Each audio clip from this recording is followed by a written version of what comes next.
He braced for the Vulpine to eat him alive, but her hunger meant something else.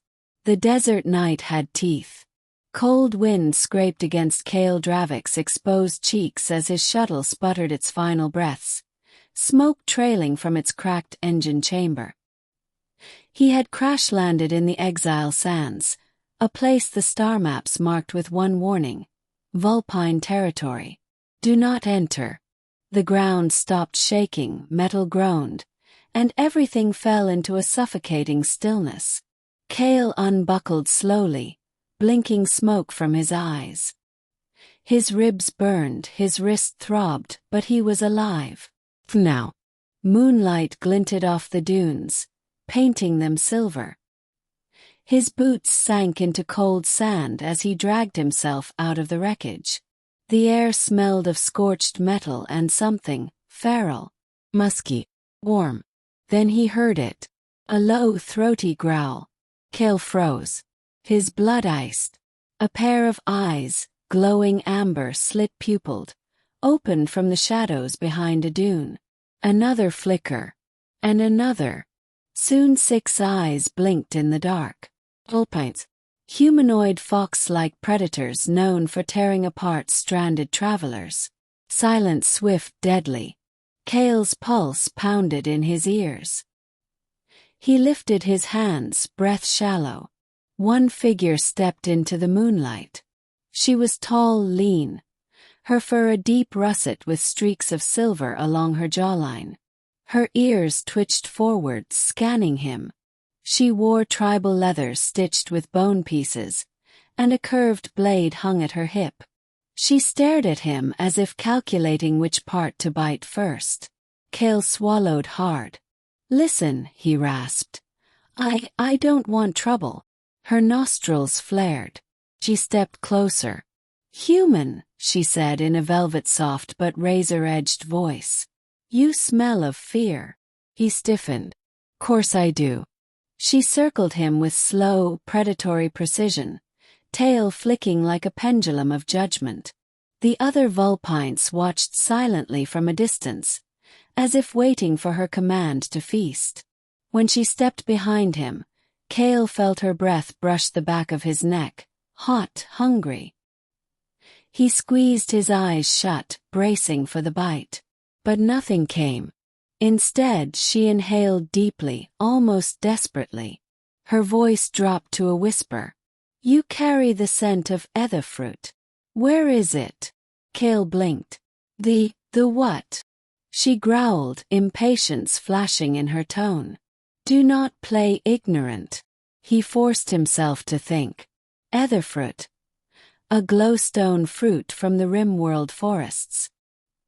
He had seen one earlier in the day. A small, pale fruit he'd tossed into his pack because it looked pretty. He hadn't even eaten it. It must have cracked during the crash, releasing its scent. Kael dared to turn toward her. She didn't stop him. Her eyes had changed. Not hunger for flesh, but hunger of another kind. Desperate. Vain. "My tribe is starving," she said, voice low. "Ash storms ruined our hunting grounds. Our young grow weaker each dawn. We sensed the Aetherfruit from miles away. Only its essence can heal them." Kael's heart pounded for a different reason now. She wasn't trying to eat him.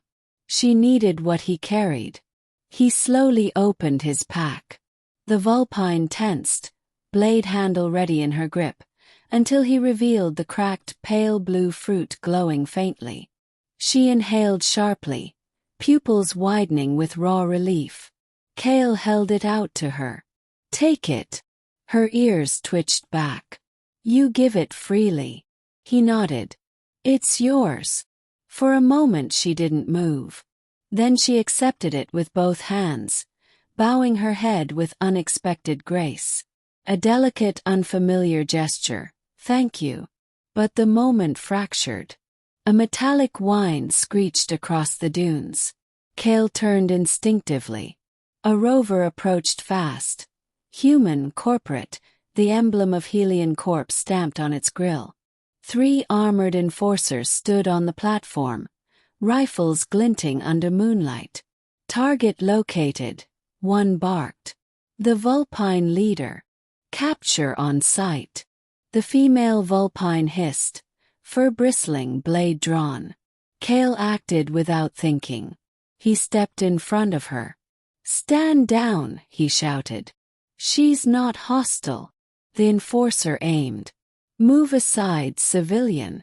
Those creatures attacked our outposts." "That's a lie," Kael snapped. "Your outposts pushed into their land. She just wants to feed her tribe." The rover skidded to a halt, sand spraying. The enforcer's finger tightened on the trigger. Kael lunged forward and slammed his hand against the rifle barrel, forcing it upward. A shot fired into the sky. The Vulpine leader used the distraction. With a blur of motion, she dashed forward, knocked the rifle from the enforcer's grip, and pinned him to the sand with her blade at his throat. The remaining two aimed at her, until she lifted the Aetherfruit above her head.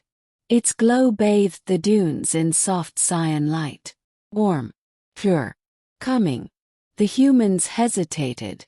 Even the desert wind paused. "This fruit," she said, voice steady, "is life. We want only enough to survive." Kael stepped beside her. "If you shoot her, you shoot the only future these creatures have. And you shoot the only peace left on this planet." A long, tense silence. Finally, the enforcers lowered their rifles. Not because they understood, but because they were afraid. Without another word, they retreated, the rover's engine whining as it vanished across the dunes.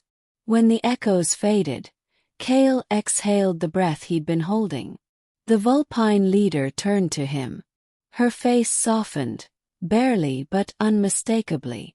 "You risked your life for me," she murmured. "You risked yours first," Kael said. "By not tearing mine apart." Her tail flicked in amusement. "I was tempted." He chuckled nervously, still unsure how much of that was a joke. With practiced grace, she slashed her claw lightly along her palm, drawing a single drop of shimmering silver blood. She offered her hand to him. "It is the Vulpine promise," she said. "A bond. If you ever call for me, across dune or star, I will answer." Kael hesitated, then pressed his palm to hers. Warmth pulsed beneath his skin, a faint glow sinking into his veins, marking a pact older than human history.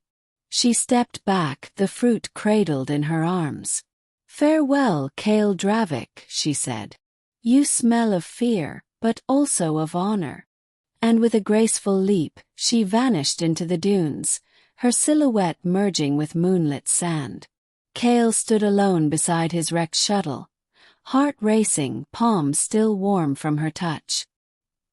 He had braced for the Vulpine to eat him alive. But her hunger had meant something else entirely. Something that might change the future of two species. And maybe, someday his own.